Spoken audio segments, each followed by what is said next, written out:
അയാൾ ആ പഴയ കോളേജിന് മുമ്പിലേക്കെത്തി. ഒരാശ്ചര്യത്തോടെ അയാൾ ആ കോളേജ് നോക്കി നിന്നു. അയാൾ കയ്യിലുള്ള ഫോണെടുത്ത് അതിലേക്ക് നോക്കി പറഞ്ഞു, ഹലോ ഗായ്സ്, ഞാനിപ്പോൾ നിൽക്കുന്നത് പണ്ട് ബ്രിട്ടീഷുകാർ പണിതെന്ന് പറയുന്ന പാരനോർമാലിറ്റി സംഭവിച്ചുകൊണ്ടിരിക്കുന്ന ആ കോളേജിന് മുമ്പിലാണ്. ഇവിടെ എന്ത് പാരനോർമൽ ആക്ടിവിറ്റിയാണ് സംഭവിക്കുന്നത് എന്ന് എനിക്ക് എന്തായാലും എന്നറിഞ്ഞേ പറ്റൂ. ഞാൻ അതിനു വേണ്ടിയിട്ടാണ് ഇത്ര ദൂരം വന്നിരിക്കുന്നത്. ഇവിടുത്തെ എക്സ്പീരിയൻസ് നേരിട്ട് മനസ്സിലാക്കാൻ വേണ്ടിയിട്ടാണ് ഞാനിവിടെ വന്നിരിക്കുന്നത്. ഞാൻ എന്തായാലും ഈ കോളേജിൻ്റെ ഉള്ളിലേക്ക് പോവുകയാണ്. എന്ത് പാരനോർമൽ ആക്ടിവിറ്റിയാണ് ഇവിടെ സംഭവിക്കുന്നതെന്ന് എനിക്കറിയണം. നോക്കൂ ഗായ്സ്, ഞാൻ ഗേറ്റ് തുറന്ന് കോളേജിനുള്ളിലേക്ക് കടക്കുകയാണ്. നോക്കൂ ഗായ്സ്, ഈ കോളേജിൽ ഒരു തരത്തിലുള്ള പാരനോർമൽ ആക്ടിവിറ്റീസും എനിക്ക് ഫീൽ ചെയ്തിട്ടില്ല.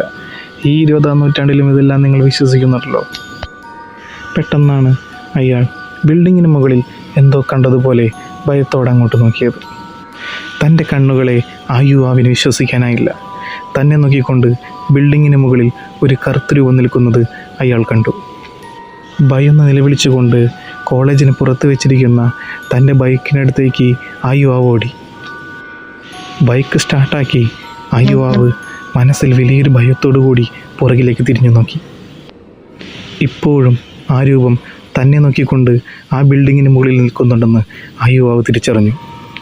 പെട്ടെന്ന് തന്നെ ആ കറുത്ത രൂപം തൻ്റെ പുറകിൽ നിൽക്കുന്നത് ആ യുവാവ് കണ്ടു. ഉറക്കെ അലറിക്കൊണ്ട് ആ യുവാവ് ബൈക്കെടുത്ത് അതിവേഗത്തിൽ പാഞ്ഞു.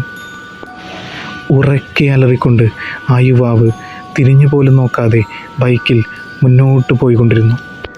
അപ്പോഴും ആ രൂപം ആ യുവാവിനെ തന്നെ നോക്കിക്കൊണ്ട് അവിടെ തന്നെ നിൽക്കുന്നുണ്ടായിരുന്നു.